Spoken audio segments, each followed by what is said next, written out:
Senator? Mr. Chief Justice. On the first of two planned days of the question and answer phase of President Donald Trump's impeachment trial, senators on Wednesday for the first time got to pose their questions to the lawyers representing Trump and the Democratic House managers prosecuting him. The question from Senator Harris is for the House managers. The questions conveyed through Chief Justice John Roberts reflected the deep partisan divide in the chamber over allegations the president abused his power. Before he was elected, President Trump said, quote, "When you're a star, they let you do it. You can do anything," end quote. If the Senate fails to hold the president accountable for misconduct, how would that undermine the integrity of our system of justice?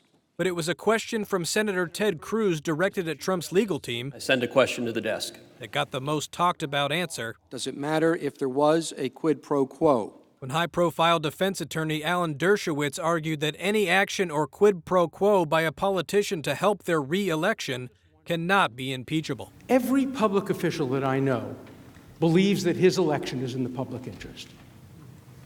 And mostly you're right. Your election is in the public interest.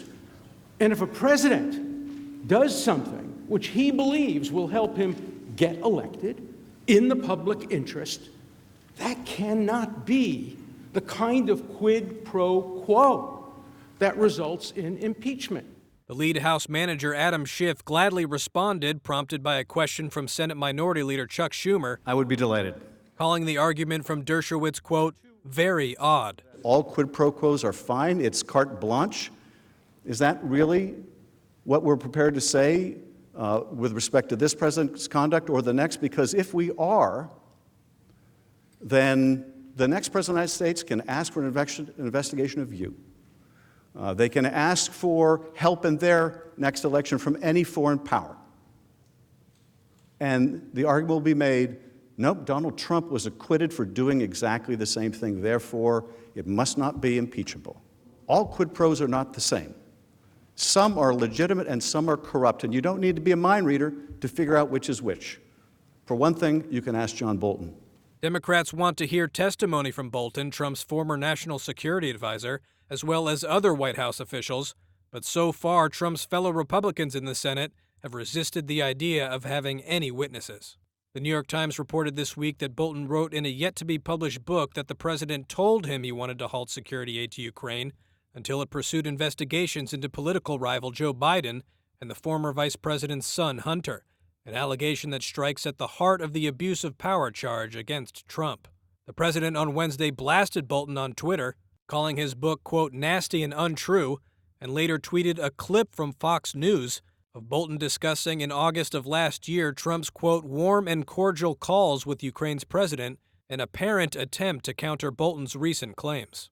The White House also issued a warning to Bolton on Wednesday, telling him in a letter that his book could not be published in its current form because it appeared to contain, quote, significant amounts of classified information. But hours later, a lawyer for Bolton released a letter he had sent to the White House that said he and his client do not believe any information in a chapter on Ukraine in Bolton's book should be considered classified. Call the witnesses. Back at the Capitol building, Ukrainian-born indicted businessman Lev Parnas, who says he worked with Trump's personal lawyer Rudy Giuliani to pressure Ukraine to investigate Biden, tried to enter the Senate trial. He was turned away by police. Meanwhile, inside the Capitol, many Democratic senators used their questions to underscore the importance of calling witnesses. Do you agree with General Kelly that they should be heard? But any Republican support for hearing new testimony appeared to be waning. Senior Republican Senator John Barrasso told reporters the GOP seemed to have the, quote, momentum. I don't see a need for any additional witnesses. America has heard enough. Raising the possibility the president could be acquitted as early as Friday.